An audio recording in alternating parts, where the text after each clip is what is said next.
It's good to see you again. Good to see you, Adam. Thank you for your time today to talk about some of what you've been up to in your career to date, and to let us know about what it is that you're working on now. Maybe we could start with just if you could tell us a bit about how it was that you got started in the games business. Okay. Can I go like way back? Well, when I was a high school student, when the first personal computers came out, Apple II, TRS-80, and Atari 800, and that's when I kind of fell in love with programming, became a programmer. So I started, back in those days there were a lot of magazines. You could type in games out of the magazines in BASIC, you know, and so if you were a gamer, that's what you did. You like typed in these programs, you know, and then you could play them if you got every letter right, you know. So I started doing that, and then I taught myself to program, started writing games in BASIC, and then taught myself assembly language, started writing in assembly for the Atari 800. And I made a clone of Frogger I called Froggy. And it was just something I made for friends, Atari 800, all assembly, and I put my name on it, Eddie Freeze, you know. And anyway, and I just put it out, up on some bulletin boards, and people downloaded it fine. But a little game company in California saw it and somehow tracked it back to me, because it didn't have my address or anything, and approached me, and they said they wanted to publish my games. I'm just this high school kid, you know. I'm like, great, you know. And here's our contract, you know. It's like 5% royalty, which is no advance, just horrible deal, you know. But I'm like, I'll sign it, you know, whatever. And so that was my entry into the game business, and I made games for them, made a little money, kind of end of high school, going into college, and then the whole like game business like just blew up back in the very early '80s before Nintendo resurrected it. Anyway, that's ancient history. But I was in college studying computer science, got a real computer science degree, really became a programmer, and went to work at Microsoft, and kind of the games thing was kind of put back on the shelf, you know. And I started as one of the first programmers on Excel. Worked on Excel, worked my way up to be kind of the lead programmer on Excel. There were a team of 50 programmers, so big project. Like business software, how did that sort of compare to sort of traditionally having done games? The actual act of programming, I would argue, is just as fun. You know, because you're trying to solve these tricky problems and trying to figure out how to translate what you want the machine to do into code. So to me, that was just as fun. The end product, maybe not as fun. but that having been said, were you involved at all in the Easter egg that's in Excel, where there's like a 3D game? I was involved in a lot of the early Easter eggs. The 3D game actually came just after I switched and went over to Word. But yeah, one of the early Excel Easter eggs is based on a dream I had. But anyway, that's another story. Another thing that I did at the time that not a lot of people know is when I first started working at Microsoft as an intern.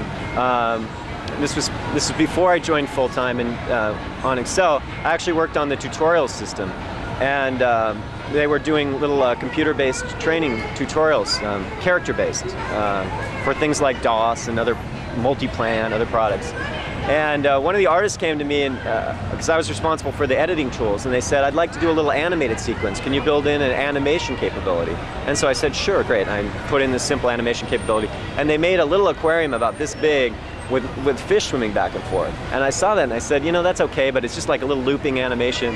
I said, I could do something cooler than that. Make me some fish, and I'll make like a whole tank.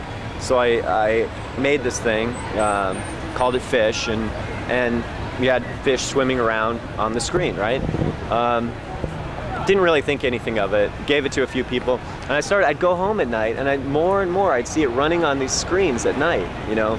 And this was actually before there were screensavers. This was one of the world's first screensavers. So you invented the screensaver? I'm not saying I invented the screensaver, but I invented the fish screensaver. That is certainly true. So when I was working on Excel, then I was working on Windows, and this was very early. It's before Windows 2 came out, actually, the first version of Excel. So anyway, I was writing one of the first Windows apps. I decided to do a Fish thing. So I did Fish for that, and then I went on to work on Mac Excel, so I did Fish for the Mac. And that's when I got approached by this company called Berkeley Systems, who were doing the flying toaster screensaver thing. And I had never heard of a screensaver, but they had seen this fish thing, and instead of ripping it off, they were nice. They said, hey, why don't we do a deal? And so It seems like you've had a lot of companies approach you about your work to give you money for it. isn't that nice? Isn't that nice?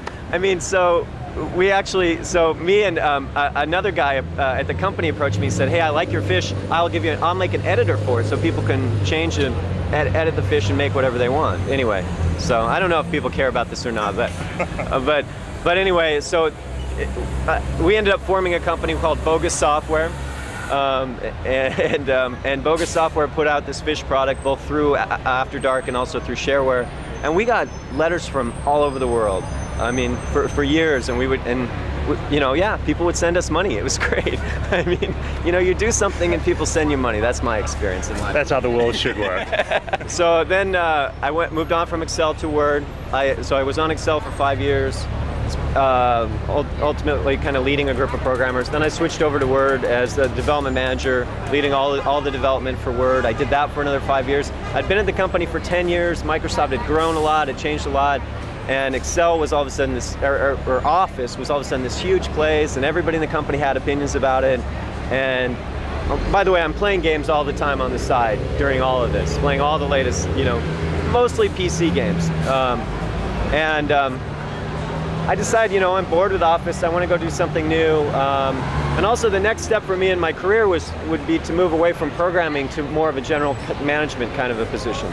And so I said, boy, programming has been like the love of my life up to this point. If I'm going to give that up, I need to replace it with another love of my life, which was gaming. So I said, I'm going to give up the programming and I'm going to go run the Microsoft Games Group as a general manager.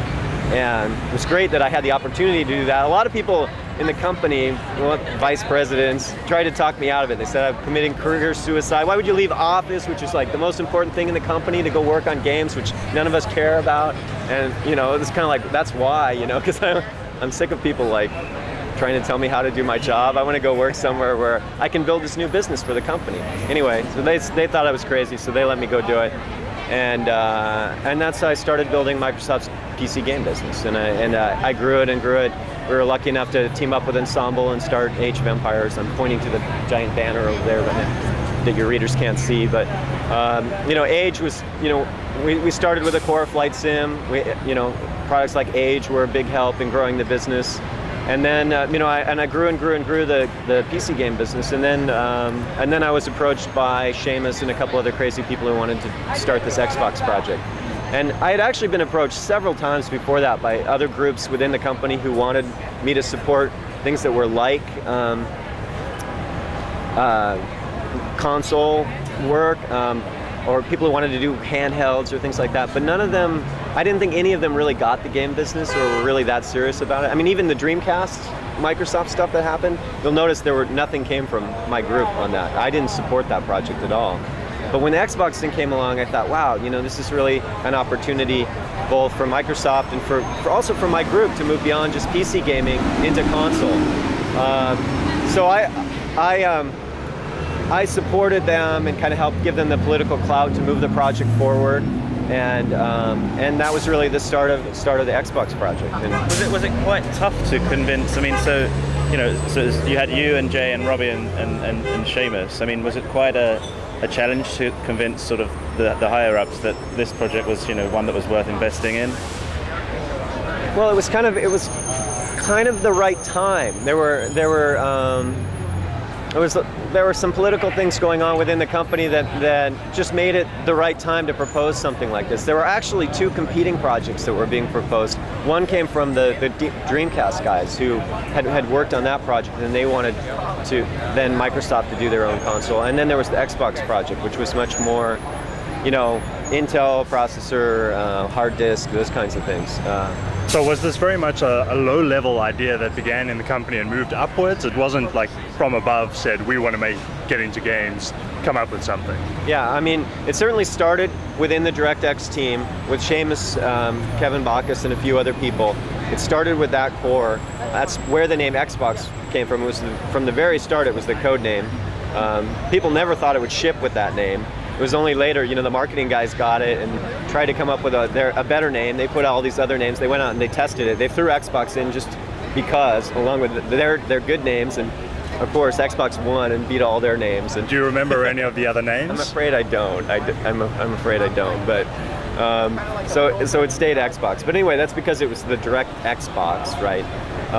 So it definitely started from below, but there were some things. Robbie was a vice president at that time, and he was involved in kind of a retreat where of senior executives where they kicked around the idea of maybe we should get into the console business. So there was also some interest from above as well as below, and the two things kind of met at this one certain meeting. So again, it seems like another time in your life where things have just serendipitous and you come together.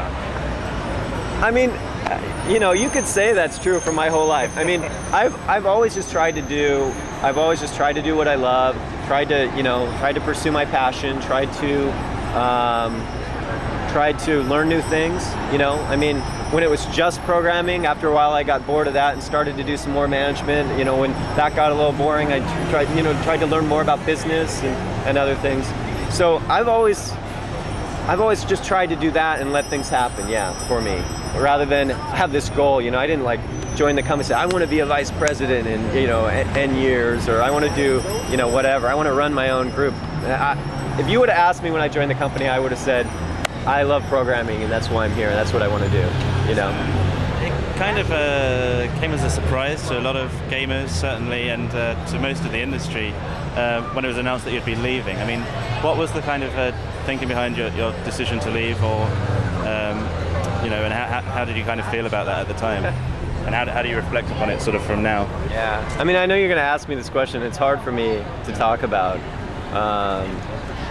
It's hard for me to talk about and be fair to the people who are still there. And it was a very difficult decision for me. I'd been at the company 18 years at that point. I knew I was going to leave sometime, and a lot of different things all came together to make it the time for me to go. Some of them are personal things that have to do with my life. I have two young boys at home now. I have Xander is one of them. Xander's not that I'm a stalker or anything. Xander's my 3-year-old, and I've shown him in some press things. So yeah. His name is Xander. It even starts with an X. So that's pretty sad. And Jasper's my new boy, who's 7 months. So part of it's that. Part of it had to do with where Xbox was going, and maybe not necessarily agreeing with some of the direction. Part of it had to do with how I said I left office when all of a sudden it became so important that everybody in the company cared about it and had an opinion about it. When I started in the game business, it was because nobody cared about it and I could do it my way. And I'd either succeed or fail, but I knew it was my decisions and that's where it was going to go. Now, it's so important to the company that there's a lot of people who have opinions about how things should be done. And honestly, that was a difficult environment for me to work in. I mean, on sort of a related topic, but hopefully without having to go into specifics, obviously it was pretty clear from day one of Xbox, or at least soon afterwards, that it would be aiming at some point to sort of branch out into other parts of entertainment. And as we've just seen at sort of this week's X360 conference, that's very much, I mean, they're pretty much completely geared towards trying to appeal to this massive audience now through all kinds of different marketing and features that within live and everything. I mean, were you kind of the kind of sort of guy who wanted gaming to stay, for it to stay very much a gaming platform? Because there was this whole Trojan horse idea about the Xbox, and was that a big sort of sticking point for you? It's not that I have an issue with the broadening things that they're doing, the other features of the box, and I honestly don't think other gamers do either. But they're just not the parts that are most important to me. What's most important to me, what I loved about Xbox One is it was the most powerful machine, It was the only machine with a built-in hard disk, It was, it was the coolest box to have, you know. And whether that can be said for this next generation or not, I leave up to, you know, you, your readers, whatever. But maybe it's less clear. I mean, let me give you another example, right? You know, I'm a gamer. I want the games to be the very best they can be, and sometimes now the politics of the console gets mixed up with the games themselves. I mean, you can see that with this announcement that Halo 3 is supposedly going to ship when PlayStation 3 ships. Okay, well, that sounds like a great strategic move for the company to make, to try and like hurt Sony or whatever. But as a gamer, I just want Halo 3 to be the best damn game in the world, you know? So you want it to come out when the game's ready, not when marketing says it should come out. Yeah, and it's more, you know, I have a lot of friends there in marketing too. I wouldn't even blame marketing. I would, you know, it's the whole strategic needs of this big project are somehow more important than, you know, the most important game franchise, right? But don't you think that's quite a problem in the industry at the moment? Because we're having a lot of games shipped out for reasons other than the game, and it seems to be hurting the industry in a lot of cases. It's a very difficult thing. I mean, it's like, you know, in my old job, it was something I had to fight every day, and it gets old after a while, to be honest, you know. And you can see, you know, you see games like World of Warcraft, Half-Life 2, games where they were in a situation where they could take the time to build the game they wanted to build, and it just shows what's possible, right? And you know, I think it's honestly, I think it's the only way to do great work. I mean, I'm actually really impressed with companies like Ubisoft, who can put out a Splinter Cell year after year after year. I mean, they've done 3 in a row now, and they've made them great. But you know, I look at that and I say, wow, I don't know how to do that. I don't know how to make a team turn a crank in a year and have the game be great. But in one sense, it comes back. I mean, you can look at EA right now. You know, they just had a pretty poor quarter, and they had several reasons they put out for why they had problems. You know, they blamed PS2 shortage and other things, but a lot of other publishers had good quarters. I mean, the real fact was their sequels to their originals didn't sell as well, and they said that themselves. You know, the sequel to Need for Speed Underground underperformed. The sequel to NBA Street underperformed. In some sense, I have the ultimate faith in the market, in that, you know, gamers will buy great games, and you know, and it's renewed again and again when I see Half-Life 2 be a huge success, or I see World of Warcraft be a huge success. So ultimately, great games sell, and great games come from people taking the time and really having the passion to make them right. And people can try on the business side to play all these games and shuffle them around and meet different strategic objectives, but the more they do that, the more they're going to hurt themselves in the long term. So you've had the opportunity to watch the conferences from the last couple of days. There's a lot of cool stuff in there, and I mean, what's your reaction to some of? Well, I mean, certainly from a hardware perspective, PS3 seems to be you know, a slightly stronger machine. I think that it's roughly comparable to Xbox, just like Xbox, you could say, was roughly comparable to PS2. The difference is Xbox was more powerful, and in this case, Xbox 360 seems to be a little less powerful. I haven't talked to the real techno guys yet, though, to hear the, you know, I want to talk to a few people who I really respect on the technical side, so I'm just kind of giving a first impression. But from a hardware point of view, Sony seems to have the edge. On the software side, service side, I think Microsoft will move forward what they're doing on Live, and they have something of an advantage there. From a game point of view, I liked the demos that I saw in the Sony conference, just because to me they felt a little more next generation. To me they, and I don't know how real they were. Is it beyond the realms of possibility for some of that stuff to be in fact pre-rendered after all? I mean, it may very well be. But Microsoft, we got to see stuff that's very real, that's going to be out this fall. Microsoft doesn't have final hardware yet on the floor, so they're at the disadvantage of launching this holiday but not being able to show what their machine can really do. And they were showing games that were really in development for holiday that, I mean, a lot of stuff they can't show because they don't have the hardware yet that runs it at the right speed. We had that problem to some degree when we launched Xbox One. We didn't have final speed hardware at E3, We showed Halo, which I knew was our best game and was going to rock, and a lot of people had concerns about it, and I was like, can't you see the potential for this game? But until you have it up on the final hardware, sometimes it's hard to see. Sony went a little different approach. I think their stuff was a little more fake, but it was a little more out there as what's possible. And so to me, it was a little more inspirational in that sense. I saw it before the conference. I was kind of like, you know, the current machines are already pretty damn fast. Will we really be able to do things on the next gen that will matter? And after seeing what they did, I felt like if we can do that on the next gen, it will matter. You know, it will be an experience that gamers haven't had before.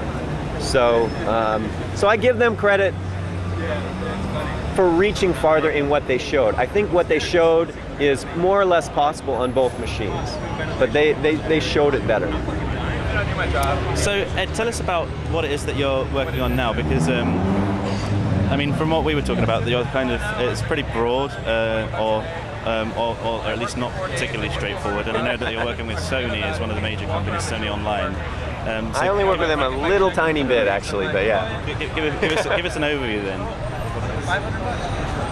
The easiest way is to just say I'm retired. That's what I tell everybody. What are you doing? But you seem very busy for a retired person. It's hard to be retired. I'm on a couple boards, so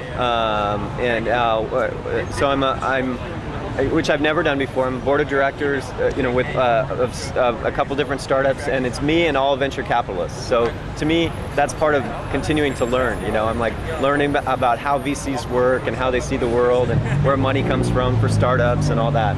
Whether I'll ever use that, I don't know, but it's useful to understand it, and it's fun. And I'm working on interesting projects. I mean, one of them is this company, Agea, that's making the world's first physics accelerator chip. So, and you know, it'll be out hopefully end of the year, and it's just like a graphics accelerator, but it's a physics accelerator, and it'll make it possible so that PC games can do some of the stuff that you're seeing on these next-gen consoles, or more even. I mean, you know, 10 to 100 times more objects in the screen moving. You know, I mean, the graphics thing is kind of tapped out. We can kind of do scenes very well, but we can't have tons of objects that are moving in the scene and interacting in realistic ways. So that's why that's interesting.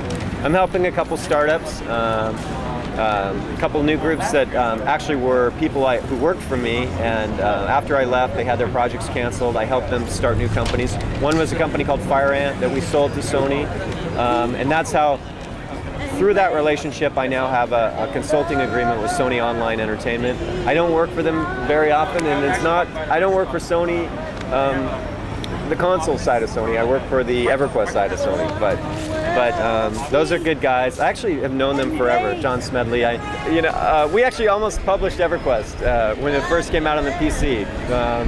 We had long conversations, Kelly Flock and I, about Microsoft being the publisher for EverQuest. But anyway, there's another company called Airtight, which they're the team that did Crimson Skies. And we're in the middle of publisher negotiations right now. That's one of the things I'm doing here at the show, helping them meet with publishers.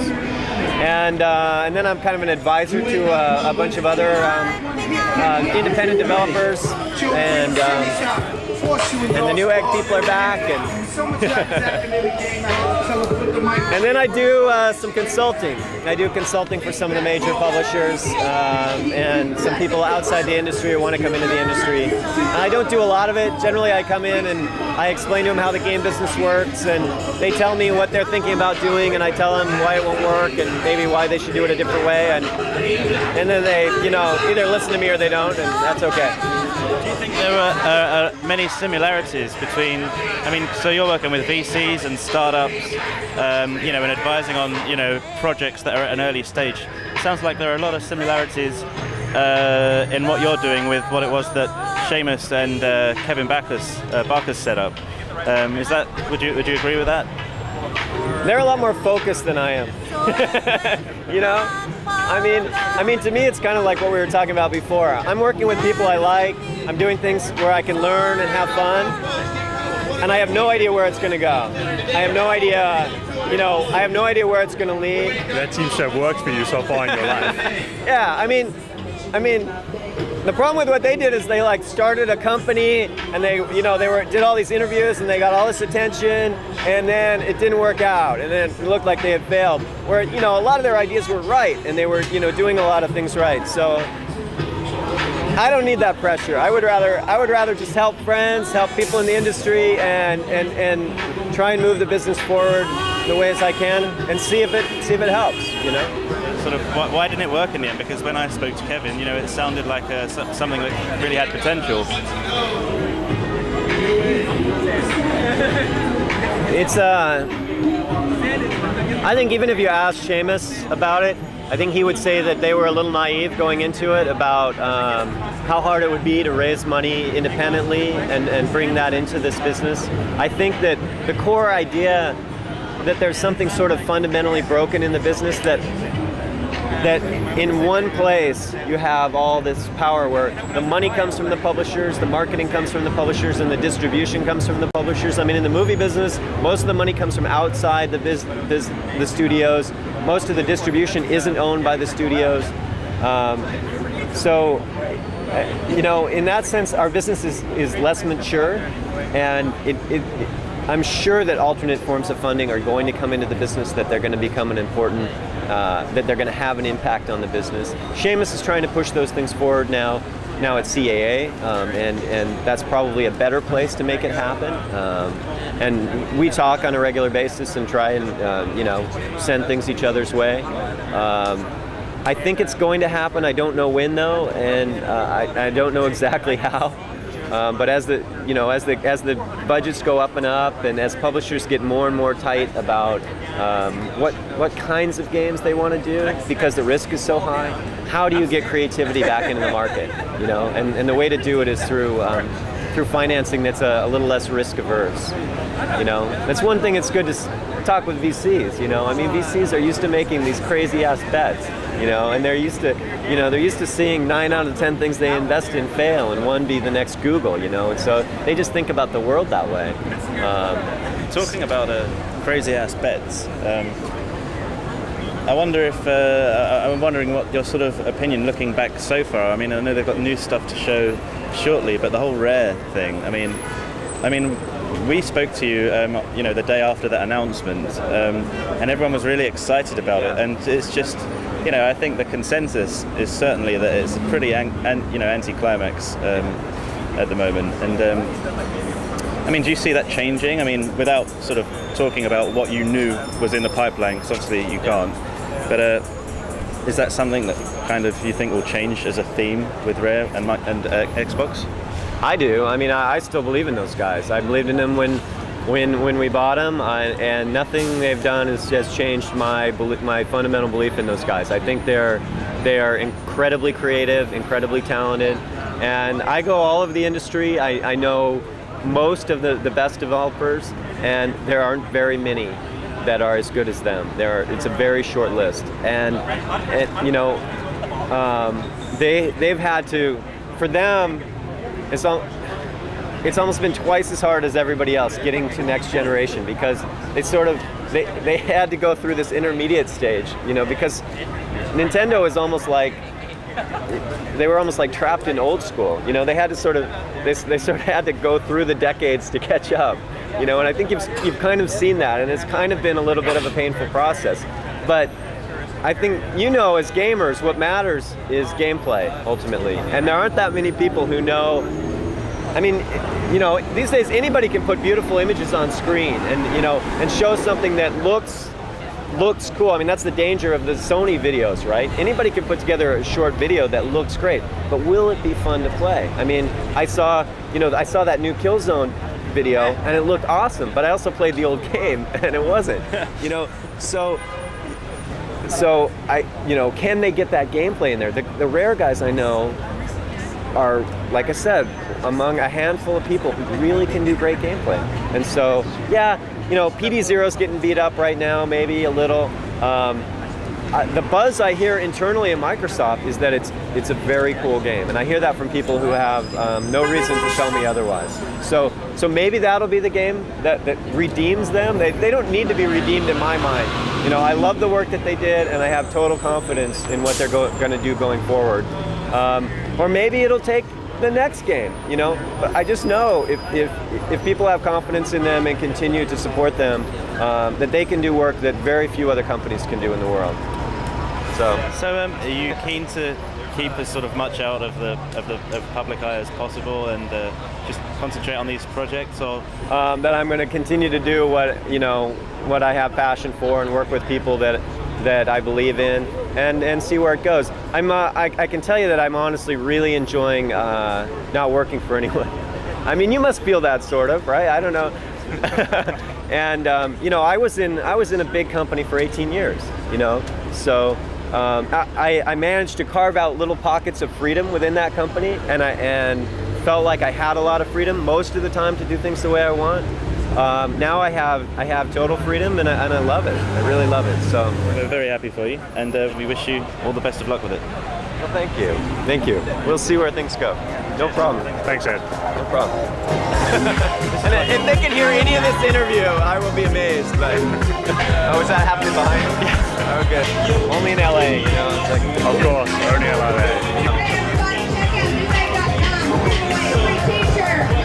Newegg.com. There you go.